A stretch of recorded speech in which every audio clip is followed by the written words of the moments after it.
five, five quarterbacks going into the NFL draft. Let's see. That's right, folks. There's my top five NFL quarterbacks going into the NFL draft. According to Stephen the Dream, we have number one, the lefty, Tua Tunga Vailoa. Tua, man, I still think Tua is by far, injury and all, the best quarterback in this draft. I mean, we've been saying it for 2 years now, since we saw him jump into the national championship and win the national championship for Nick Saban in the second half when Jalen Hurts was struggling. He has, besides the injury, of course. Now, the injury, of course, is terrible. How can you look past the injury? You really can't. But at the end of the day, you have to understand that science has improved.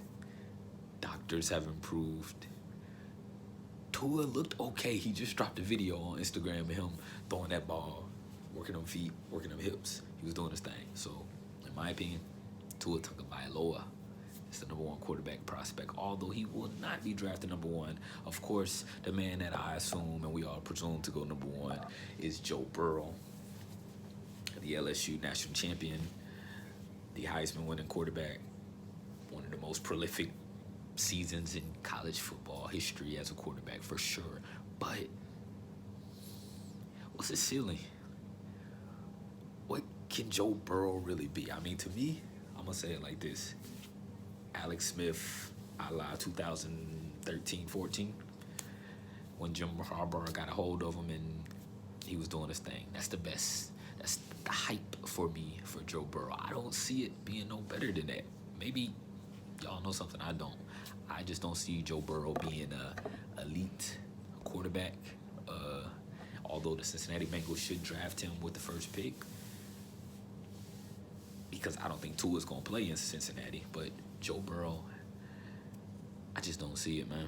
I didn't see it at Ohio State. I still don't see it at LSU. But Mark Sanchez is the floor. And Mark Sanchez wants the 2 FC championship game, so maybe that's not a far fall, but the butt fumble. I'm going to just say it like that. Moving forward, I got number three, this guy, Jordan Love, my bad, Jordan Love. I don't know why I called him Jordan Love. Justin Love, Jordan Love. The kid everybody's talking about, the kid that has the raw skills and raw ability to possibly be as good as Patrick Mahomes, they're saying. I don't see all that, but I do think he's a good prospect. He's got the size. He's got the arm strength. He's just young. He's just a young kid. He doesn't have a lot of experience, didn't play a lot of games, didn't have a lot of wins. So I still think as a prospect, he looks good. I think if you're, New England, if you're somebody like the Rams, somebody who I don't think they're sold on their quarterback. I don't think they have a quarterback for the future. You take him in the second round, the third round possibly. But I think Jordan Love is a good prospect. Take a look at him. Moving forward, ranking your quarterbacks in the NFL draft upcoming 2020, if it does happen, when it does happen. They said it's going to happen regardless.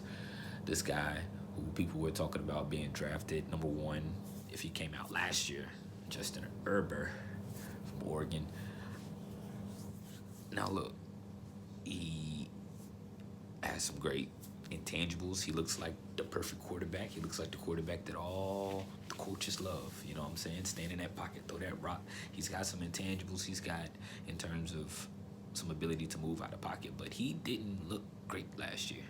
He didn't win Oregon a lot of games. He looked a lot better the year before. I think if he would have came out, maybe spend some time in that NFL system. But, that's part of overcoming adversity. You have a bad year, you come back, you show what you got. So Justin Herbert is going to get drafted. I think maybe if you're the Cowboys, you look at a Justin Herbert. You don't know what you're going to do with Dak next year. You let him sit there. You let him, obviously, he's going to compete, but he's not going to get the job. So maybe that gives them a little opportunity to see him late in the season. If the Cowboys are doing good, throw him in there. I don't know, Justin Herbert. Take a look at him. last but not least, my fifth and final prospect, who I think is the fifth best quarterback in this draft. You see it, Jalen Hurts. You know why? He's a winner. He's a freaking winner. He won at Alabama, national champion. Lost at Alabama, national championship to Clemson. He won the Big 12, but couldn't quite do much in the playoffs. And once again, everywhere he's gone, he's won. He's had to overcome adversity. He doesn't have the size that people want, but a lot of guys aren't very big. He doesn't have the arm strength that people want, but at the end of the day, I think he is a good prospect. Should he change positions? No. I think somebody could take Jalen Hurts the same way I think somebody should have took J.T. Barrett, who's a good prospect as well. The Carolina Panthers, though, took a P.J. Walker. He reminds me of P.J. Walker, the XFL. And maybe Jalen Hurts should, I don't know. I think he'll get drafted, but I think he should spend a year in XFL, show what he's got. Baker Mayfield, beware. Jalen Hurts could be in the win for you. That's my 5 quarterback prospects going into the draft. How say y'all? I don't know if you're in agreement, if you're in disagreement, feel how you want to feel. Comment below. If you want to hop into the live.